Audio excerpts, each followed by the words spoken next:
Hi everybody, and welcome to Tomato Junkie's Kitchen, also known as Sarah's Kitchen. With Thanksgiving almost upon us, I thought I'd go ahead and show you how easy it is to make pie pastry, pie crust in the food processor. Now, there's no shame in going ahead and buying a pre-made shell. I do that from time to time. Typically, I buy the frozen ones and not the ones in the refrigerated section. I just think they're a little bit better quality. But if you learn how to do this, it's so easy, it's so simple, and it's fast. And you can even, of course, make them in advance, put them in the refrigerator for a couple of days, or you can freeze them, I would say up to 6 months. So anyway, a couple of things that I would recommend. This is King Arthur flour. I try to use a high quality flour in pie pastry. And in the work bowl of the food processor, I already have 2.5 cups of the King Arthur all-purpose flour measured out, 1 teaspoon of kosher salt. Now, there's also a variation. This is what we're making today, is called pâte brisée in the French. If you wanted to make pâte sucrée, then you'd put in like a teaspoon of sugar, but that's just a technicality. And then in this bowl, I have 2 sticks of very cold, unsalted butter. And the reason you use the unsalted is because, well, there's 2 reasons. One is they kind of reduce the butter fat in the salted version. When they put the salt in, they take some butter fat out. So you're missing out on some of the fat. The other reason is you want to control the salt in anything that you're doing, okay? So what I'm going to do now is I'm going to go ahead and I'm going to put the butter in. And again, this needs to be icy cold. So I just took it out before I started the video. It needs to be icy cold. And if you don't have a good food processor and you want to cook a lot, you need to get one, because they're just invaluable tools. And this is a Cuisinart. I recently replaced my first Cuisinart. I'd had it over 25 years. So, I mean, they're workhorses. They really are worth the money. So what I'm going to do is I'm just going to pulse it.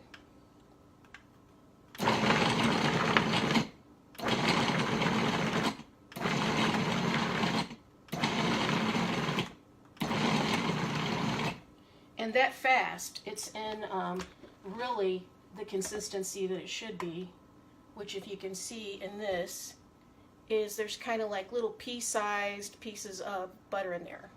Now, normally I would never touch that, because the more you touch the stove, your hands are warm and you're going to warm things up. So you try not to do that. The other part is adding the ice water, and I will do that while the machine's running. And then when the dough looks like it's almost ready to become clumps, then you know you're done. So I have a cup of ice water here, okay? And I've had the ice sitting in it for a while. I'm just going to take the ice out with a slotted spoon and get rid of it. And then while the motor is running, I will go ahead and add this water. And you're going to be amazed at how fast it comes together.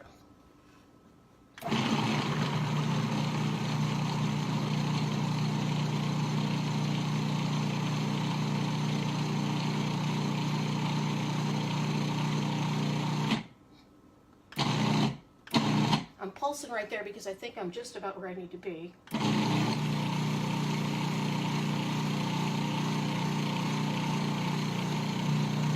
And there it is. I know that it's just about right. And the way I know that it's right is, part of it is just experience where you've seen it before. But I can take it in my hand and do that and it'll hold together. So anyway, other thing I wanted to show you is the way I measure. And you can't quite see it too well here, but I've got a piece of wax paper laid out. My measuring cups, I spoon the flour in, and then I level it off with a bench scraper.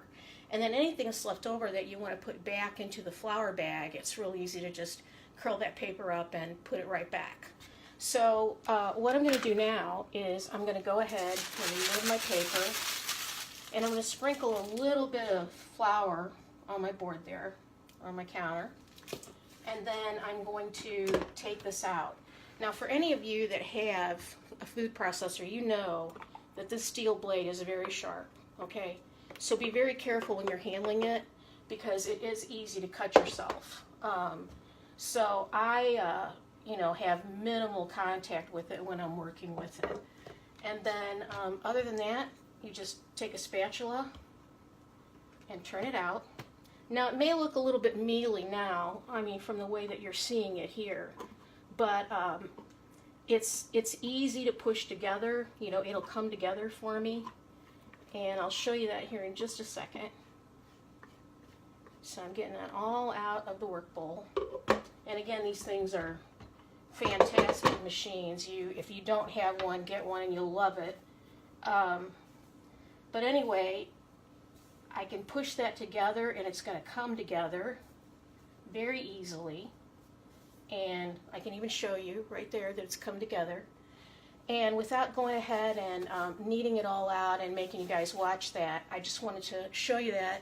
And what I do is I divide it into two parts. Each one is a single layer of pie crust. And then you can either put it in saran wrap and refrigerate it. And I'm pretty opinionated about saran wrap for the most part because I think it's so much better than Glad wrap.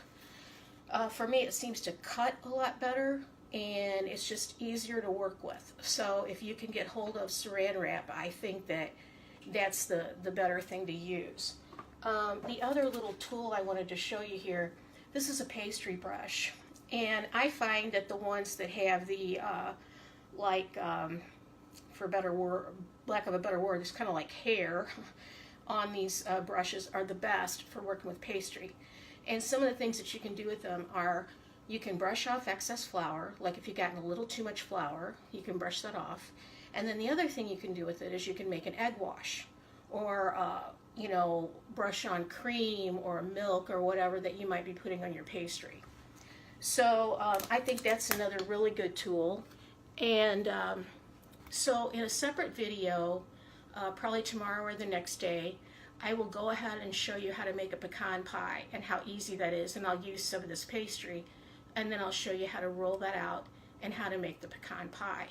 So if you have any questions, please leave them in the comments, or any feedback. I mean, I'd really love to hear from you. I've gotten very little feedback, and I'm wanting to do things that are helpful to you in your daily at-home cooking. So let me know, and we'll make a pie over the weekend. Talk to you soon.